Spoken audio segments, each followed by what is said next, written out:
Samantala, bukod sa kakulangan sa silid-aralan, problema rin sa mga eskwelahan sa bansa ang kawalan ng maayos na palikuran. Balita natin ni Bam Alegre. Ngayong pasukan, madalas silang may tatanong ang, "Ma'am, may I go out?" Ang tanong, may banyo nga bang mapupuntahan, lalo na sa mga public school? Ang DepEd, problema pa rin daw hanggang ngayon ang water and sanitation sa maraming paaralan. Hindi pa natin talagang natutugunan yung kabuuan ng pangangailangan ng water and sanitation. But safe to say that for this year, ang target natin is to build 13,586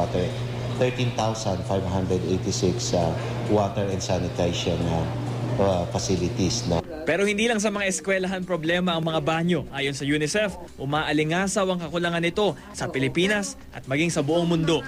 Sa tala ng UNICEF, mahigit 2.5 billion na mga tao sa buong mundo ang walang access sa mga banyo. At sa bilang na yan, kalahati niyan yung dumudumi sa kung saan-saan lamang. At sa Pilipinas naman, ang bilang ng mga Pilipino na walang sapat na access sa banyo ay 26 million na mga tao at mahigit 7 million dyan yung walang pinipiling lugar, basta dudumi. Open defecation ang tawag sa pagdumi sa kung saan-saan lang. Delikado raw ito sa kalusugan ng buong komunidad. Napaka-powerful na bomb yan.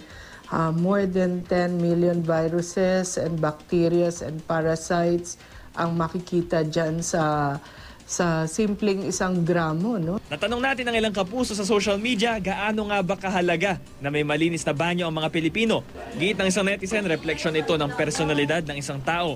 Ayon naman sa isa pa, kailangan ito sa kalinisan ng bawat isa. Kung tutuusin, maraming tawag ang mga Pilipino sa mga banyo, mapakasilyas, palikuran, toilet, CR o restroom. Pero may ilan talagang hindi nakakagamit nito, lalo na raw ang mga mahihirap na pamilya malapit sa ilog o dagat.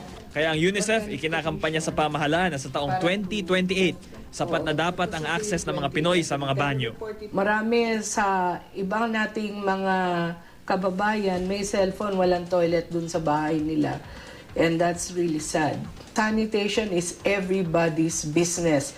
Dahil pag ang kapitbahay mo walang kubeta, yung langaw hindi mo pwede sabihin, huwag kang tatawid papunta sa akin. Bam Alegre, GMA News.